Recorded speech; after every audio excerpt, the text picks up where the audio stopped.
A memória é ficção. Selecionamos o mais brilhante e o mais obscuro, ignorando o que nos envergonha. E assim, bordamos o extenso tapete da nossa vida.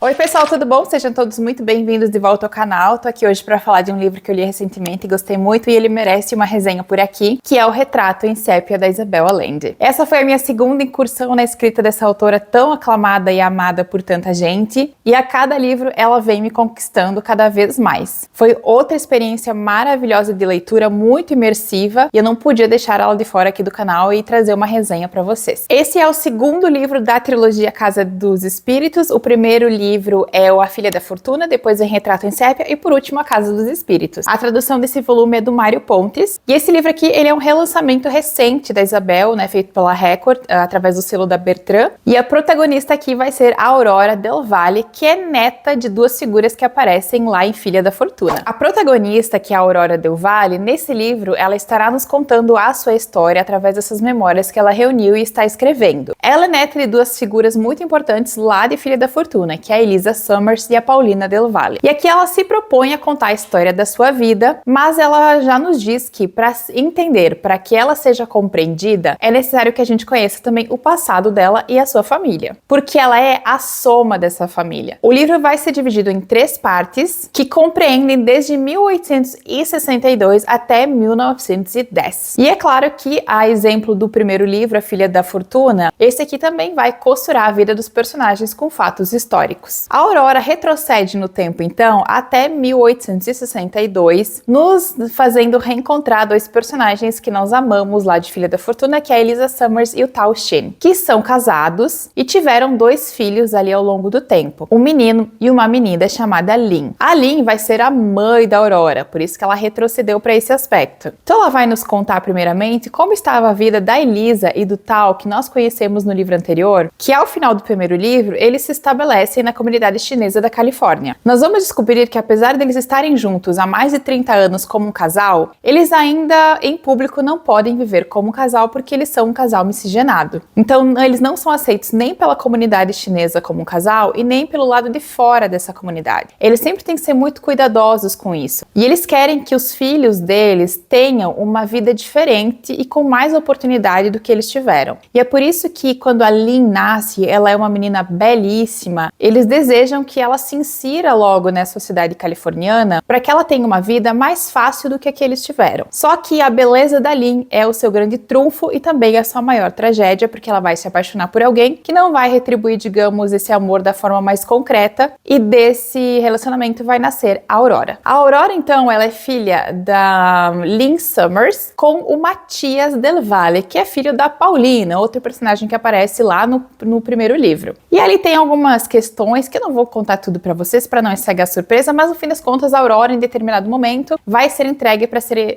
cuidada pela avó Paulina Del Valle. A Paulina é uma figura grandiosa, excêntrica, muito opulenta em todos os seus meios e modos de viver. Então aqui a Aurora entra numa segunda fase da sua vida depois do nascimento lá na comunidade chinesa, junto com a Elisa e com o Tao. E ela vai passar grande parte da sua vida junto com a Paulina, tanto ali na Califórnia como mais tarde quando a Paulina resolve voltar para o Chile. A Isabel vai tratar nesse livro também 2 fatos históricos muito importantes para o século XIX. O primeiro deles foi a Guerra do Pacífico, que acontece entre Chile, Peru e Bolívia, uma disputa de territórios que vai durar algum tempo. E ela também vai tratar depois da Guerra Civil dentro do Chile, que também vai afetar a família Del Valle. Nas 2 situações, as 2 guerras vão ser descritas aqui dentro do livro e nós vamos ter aquela costura entre personagens e fato histórico, porque esses personagens estarão conectados de alguma forma com as 2 guerras. A família Del Valle vai ter conexão com os 2 conflitos, ou com o personagem, ou com o outro, e assim a gente acaba recebendo, de certa forma, um certo olhar interno desses conflitos. A gente vê eles acontecendo muito de perto, porque eles também influenciam a vida dessas pessoas, da Aurora e da Paulina. E mais uma vez, eu acho que ela fala de forma muito brilhante aqui como esses conflitos, eles influenciam a vida de todas as pessoas e que vida social e política sempre estão conectadas e sempre vão ter algum tipo de consequência, sempre vão causar alguma consequência para as pessoas que vivem naqueles territórios, não importa a classe social. Claro Claro que alguns se saem muito melhor do que outros, como é o caso da Paulina, que por causa do seu dinheiro e posição social, ela consegue se resguardar, digamos, de muita coisa, apesar de ter ali também os seus sofrimentos. E a exemplo do primeiro livro também, enquanto a personagem principal vai passando pelo seu processo de desenvolvimento, nós acompanhamos o processo de desenvolvimento e de estabelecimento do Chile como nação. Lá no primeiro livro, nós tínhamos a Elisa, que era muito jovem, saindo em busca de uma aventura e tentando de tudo para conseguir uma vida. Era o início do Chile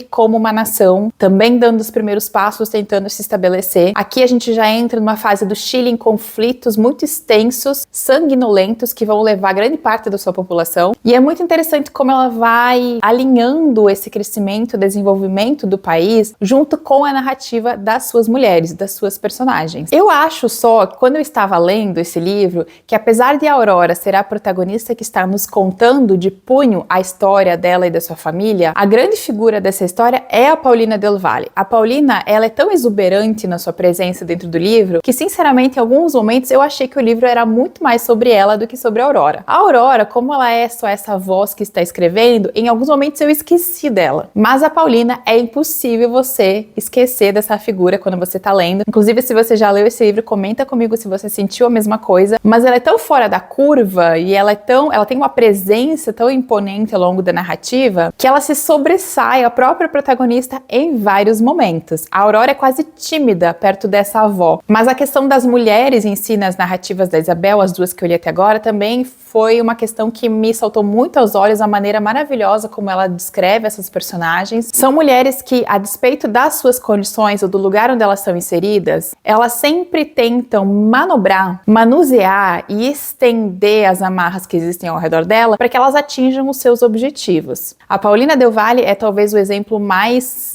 opulento dentro da narrativa em relação a isso, porque ela entende que do lugar onde ela está, ela consegue exercer muito poder e se tornar muito rica, manobrando os homens ali, né, o marido, porque ela é inteligentíssima, ela tem uma cabeça magnífica para negócios, mas ela sabe que ela não pode negociar sozinha, que ela não tem como fazer isso, ela é proibida de fazer isso, então ela vai encontrando meios ali de construir a fortuna dela. E as outras protagonistas também, todas elas acabam de uma forma ou de outra, conseguindo encontrar um caminho através da força de vontade. É mais um relato muito sensível, eu adorei essa leitura, fiquei muito emotiva em vários momentos.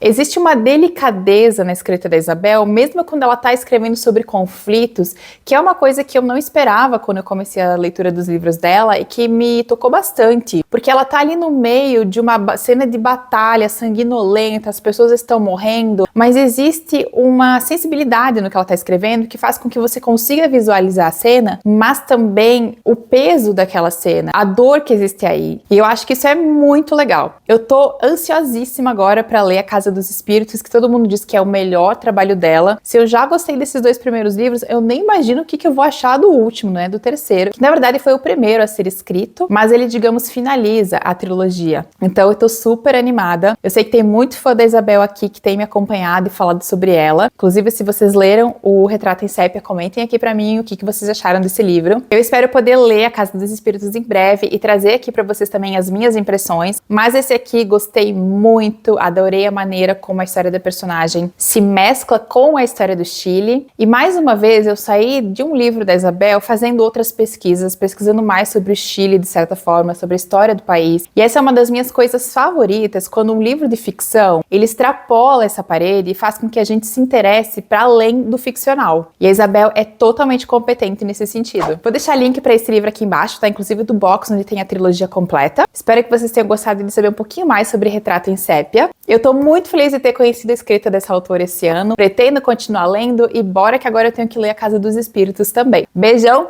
e a gente se vê no próximo vídeo.